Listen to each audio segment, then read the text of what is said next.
Can I ask a question to you guys? Yeah, sure.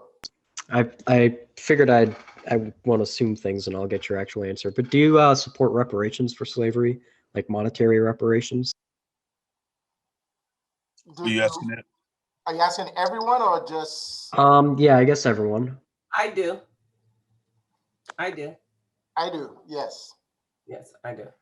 I think that everyone else that's come here and done without has gotten reparations. And I think we built this country. I think we contributed a lot and we didn't receive anything for it except more hardship and more crap.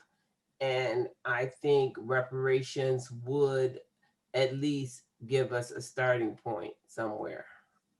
But it's not, and I want to piggyback. It's not just reparations. My our organization of that I've created, and Racism Forever, wasn't the point of reparations. Our goal is to end discrimination, because if we could go, I believe that if we could go to Mars, and that is the most complicated thing that we could ever do in life, then it's simply enough to start treating each other equally, and start to really work towards advancing each other regardless of race, as a human race. Because if we don't do that, we're going to head for destruction, and it's just a matter of time. So reparations for me is just one factor. I think that if again, if you could give it to the Japanese for internment camps, if you gave it to the Native Americans, why is always there a problem when it comes to Black Americans? I do support reparations, but I just don't understand why you just can't just give it to them. They built. I'm 50 minutes away from Washington D.C. right now, and I found this out when I studied at Howard. There are slaves still buried under Washington D.C.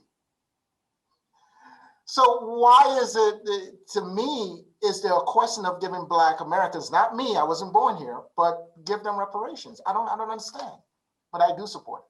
Well, do you understand like the arguments against it and why white people especially would be hesitant to do that and to Yes. want to pay for it? Do you have any ideas for like compromises or anything like that? Let me ask you a question, Mr. John. Yeah. I didn't. If you presented your argument against reparation, what was that? Well, I would just say that everyone's kind of been wrong through history, and it would be really hard to try to make up for all of that. You know, you could go down a long thing with that, trying to make up things for everyone. And we've had a lot of affirmative action. I feel like that we can get by it without doing reparations like that. I think it would even further divide us because, you know, I personally don't want to have to pay for that, and I don't think most white Americans do. So we had affirmative action. What affirmative actions are you speaking about? Well, you know, take the med schools, for example. If you look up the med school acceptance rate by race, you can be a Black person and get a 3.0, and it was something like a 50% chance of getting in. And for whites and Asians, that's like, you can't get into a med school with a 3.0.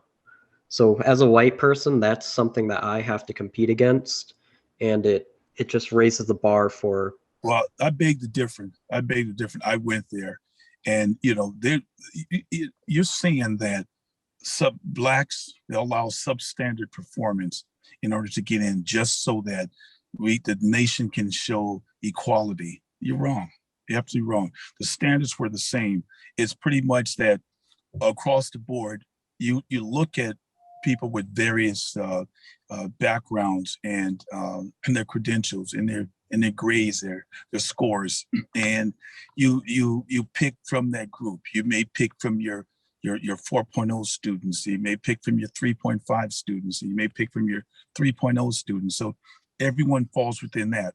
So what they're saying is that there should be equality across the board, where that each and every individual has an opportunity to get in. If you're going to pick whites, Asian, Spanish, doesn't matter what they are, from any particular group, and determine how you categorize things, then what you need to do is make certain that you're being fair across the board and not isolating a group because of skin color.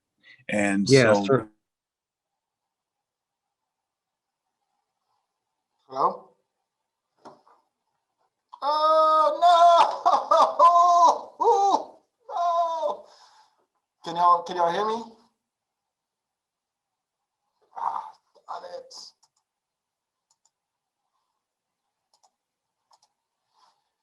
yeah, I don't think so. I don't want anyone to ever walk away with the thought that the only way blacks are going to get in, they're there because they perform poorly. If a black gets an A at one university, it's worth, at a different university, it's not quite an A, it's a B or it's a C. And see, it's that type of fear that other races have with accepting the quality of a black person. So if they try to find ways to undermine and blacks as a go. And your comment supports that. Your comment supports that, and I think you should probably take a deep look at that. And I went to the University of Southern California, USC. I didn't get in with because I was black. I got in because of my performance and what I did. That's how I got into USC. Many blacks I've seen other races, and just to speak on in the white races, the Caucasian race, I've seen people with less GPAs to get into places and into medical schools and to other professional schools.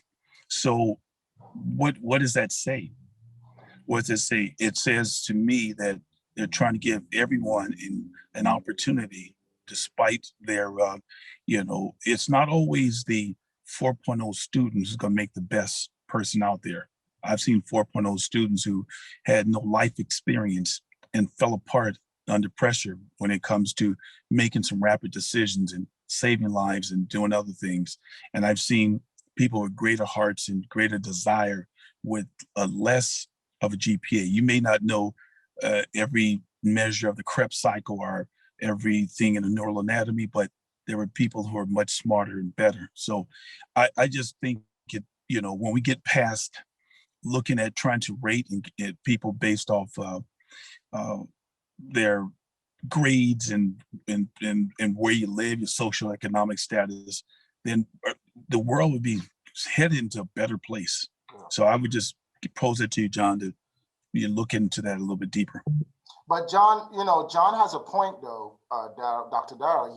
He, and this is why our organization specifically, we as an organization tackled this point. John is saying that from his perspective, why is it that he should pay, which that's a totally different story because he's not going to pay for it. But why should he pay for the payment of another race, right? Even though he had nothing to do with, I see you, Crystal. He had nothing to do with what happened in slavery. And I would say to John, that is a valid question. That is something, that is a selling point that most white Americans don't understand. They're like, look, we didn't do it. Why should we pay for it? But at the same time, as Dr. Darrell eloquently put it, you gotta understand, as I ask people, imagine if you were black, John, or imagine if some of the white person that you know were black. And let's say, and as a film guy, I always like to pose the question, let's go into the film world and let's hypothetically say, let's imagine for a minute, we all were different. Let's say I'm black, I was white, and John was black, and you, John, went through slavery, or your ancestors went through slavery. And for many years, you, for some reason, you try to get ahead, but you can't. And people are saying there's no racism, but there is. They say, hey, you try to get into school, you try to get a grant, or you try to even get a house appraised.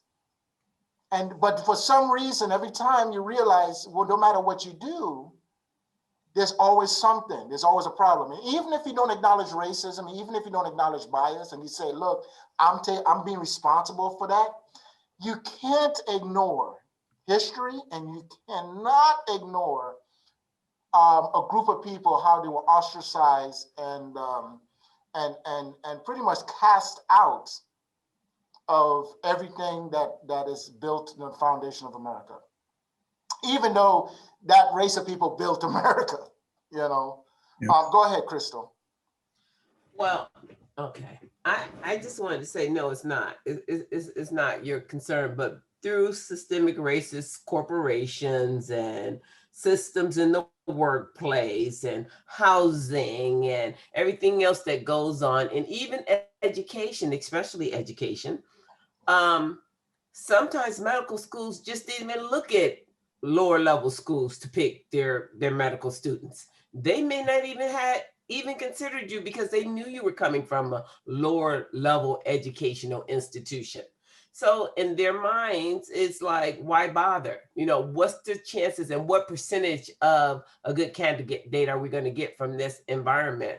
So yeah, affirmative action may have played some part, a little part, not very much, because every time we did use quotas and things like that, then there was another group thrown in, like women or a different race or a different class of people were always thrown in. So it still led to the same thing, that Blacks were systemically let out or not allowed to reap these benefits. So I understand that from your viewpoint, or from, white person's viewpoint, and that's been a big argument. I remember the case in Michigan regarding the medical students and things like that. Just because we come from a certain place, and just because we didn't get some of the quality education, or the even being raised with a different way to speak and act and learn. I mean, all of that stuff played into us coming into the corporate environment or into society lagging way behind. Yeah.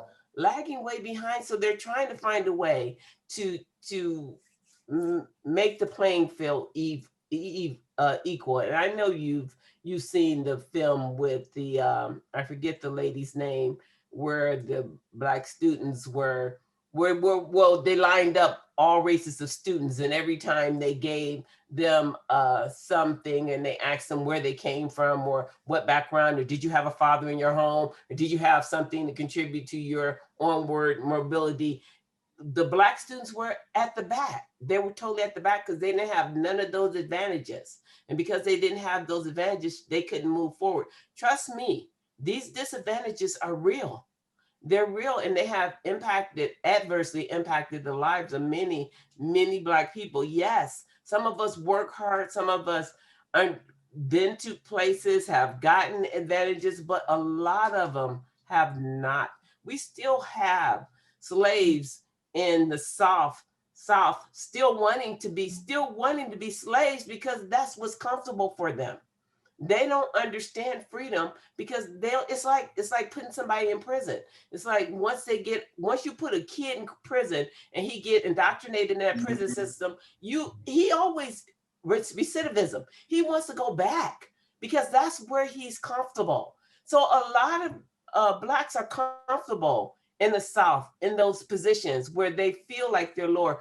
We should not compare ourselves to other people. The Bible says that. First of all, we should not compare ourselves to other people. But if you haven't learned, you have to, just like it's taking years to enslave us, enslave our minds, enslave our attitudes, it's going to take just as much time to unenslave.